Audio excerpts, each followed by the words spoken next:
नमस्कार, news capital express में आपका स्वागत है। शुरुआत करते हैं खास खबर के साथ। गृह मंत्री नरोत्तम मिश्रा ने कहा, प्रदेश में कोरोना के 29 नए प्रकरण आए हैं, जबकि 22 लोग ठीक हुए हैं। 235 एक्टिव केस हैं। पिछले 24 घंटे में 4679 लोगों का सैंपल लिया गया है। शेरपुर में कुपोषित बच्चों का हवाला देते हुए कहा कि प्रधानमंत्री वहां चीते छोड़ने आ रहे हैं।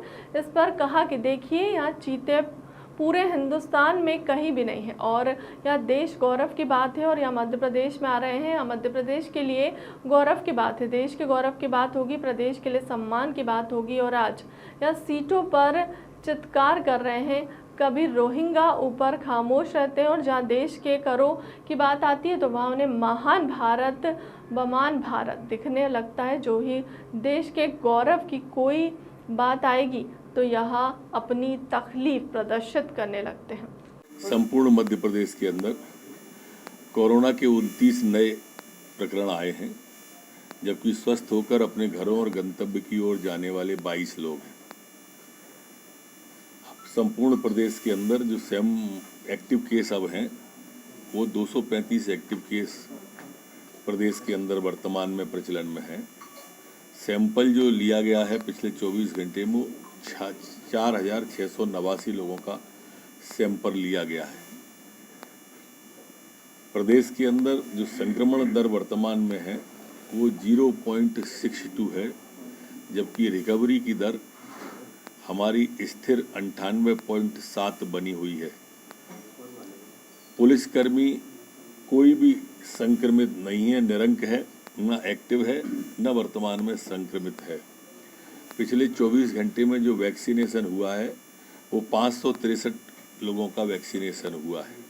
आज तक जो कुल वैक्सीनेशन हुआ है वह 13,04,73,927 लोगों का वैक्सीनेशन हुआ है। जी, कुपोषित हैं और वहाँ पर मोदी जी इवेंट कर रहे हैं। मोदी जी को कुपोषण की चिंता नहीं है, चीते छोड़ने आ रहे हैं। देखिए, जब भी ये चीते जो है पूरे हिंदुस्तान में नहीं, ये गौरव की बात है कि हिंदुस्तान में मध्य प्रदेश के अंदर वो आ रहे हैं। और जब भी मध्य प्रदेश के गौरव की बात होगी या देश के गौरव की बात होगी, प्रदेश के सम्मान की बात होगी, तो इनको महान भारत, बदनाम भारत नजर आता है। ये आप चीतों पर चीत्कार कर रहे हैं, कभी रोहिंग्याओं पर चीत्कार करते दिखे? रोहिंग्याओं पर खामोश रहते हैं और प्रदेश के और देश के गौरव की बात आती है तो ऐतराज करते हैं। चीते पे चिड़काई की है, समझ में नहीं आ रही। कमलनाथ जी आज बैठक भी कांग्रेस ये कह रही है कि 17 तारीख को प्रधानमंत्री आ रहे हैं तो सत्र की अवधि जो है वो कम भी हो सकती है। 25 दिन का सत्र होना चाहिए था। उनने कभी ऐसा सत्र बुलाया हो द्वितीय अनुपूरक के लिए 25 दिन का, तो उदाहरण भी रख दिया करें कभी कभी। अब ऐसे ही अकारण को कह देने से, वैसे तो उनकी राजनीति भ्रम पैदा करके राजनीति करने की है। बड़ा महत्वपूर्ण सत्र है। वो चाहें तो द्वितीय अनुपूरक पे जब चर्चा होगी तो सारगर्भित चर्चा करें। सरकार हर चर्चा के लिए तैयार, जो भी चर्चा वो कर रहा है। मेरी प्रार्थना है कि हो अल्लाह ना करे, ये फ्लोर हमें संवाद के लिए मिला है और सार्थक संवाद गुणदोष के आधार पर जो चाहे सो करें। सर्वदलीय बैठक में ये चर्चा करेंगे। वो जिस विषय पर चर्चा करना चाहती हो चर्चा करें, हो अल्लाह ना करें, क्योंकि जनता की गाढ़ी कमाई से ये सदन चलता है। संवाद लोकतंत्र का सशक्त माध्यम है। वो जो सशक्त माध्यम है उसका प्रयोग करें। दिक्कत इस सदन में क्या-क्या महत्वपूर्ण है?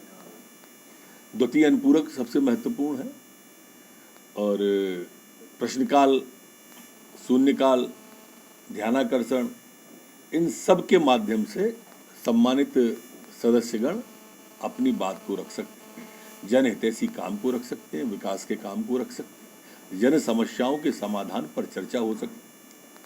17 तारीख को 70 सीटों पर अपने इंडिपेंडेंट कैंडिडेट बता देंगे। और ये भी कह रही है कि हमारे जो दरवाजे हैं वो हर पार्टी के लिए हमेशा खुले होंगे। जो कांग्रेस से विधायक हैं इंदिरा अलावा, वो संरक्षक भी कह रहे हैं 2023 में सभी सीटों पर हम लोग चुनाव लड़ेंगे। देखो, कमलनाथ जी के बयान के बाद में एक बात तो स्पष्ट हो गई कि कांग्रेस का आधार अब जनजाति वर्ग में नहीं रहा। इसलिए अब वो ये खो तलाश रहे हैं कि कहां पे जाके साख बच जाए कांग्रेस की। जहां तक सवाल सम्मानित बाकी के अन्य दलों का है, कमलनाथ आज पूरे प्रदेश में कांग्रेस को लड़ाने की स्थिति में नहीं बचे। भारत जोड़ो यात्रा के दौरान सम्मेलन किया देखो, वो हर एक के बारे में यही कहेंगे। उनका एक रटा हुआ स्लोगन है, सुई वहां फंस गई है। आप किसान की बात करोगे तो कहेंगे, वो नौजवान की बात करोगे तो कहेंगे, और समाजों की बात करोगे तो कहेंगे। ये विदेशी जो हमारे नागरिकता देने की बात आई थी, मैं गृह मंत्री बना हूं तब से सैकड़ों हमारे जो विस्थापित परिवार थे उनको नागरिकता देने का काम हमने किया। कभी कांग्रेस ने क्यों नहीं किया? तो 15 महीने में इन 15 लोगों को दिए क्या? फिर आप सिंधी समाज में जाते और फिर कहते सर्वोच्च पदों पर भारतीय जनता पार्टी में उस समाज के लोग रहे हैं, इन्होंने कभी ऐसा पद दिया क्या? देखो, इस तरह की बातें मैंने कहा ना, सिर्फ भ्रम पैदा करके राजनीति करना बची है। टीवी और ट्विटर पे बचे हैं ये लोग। सर, कमलनाथ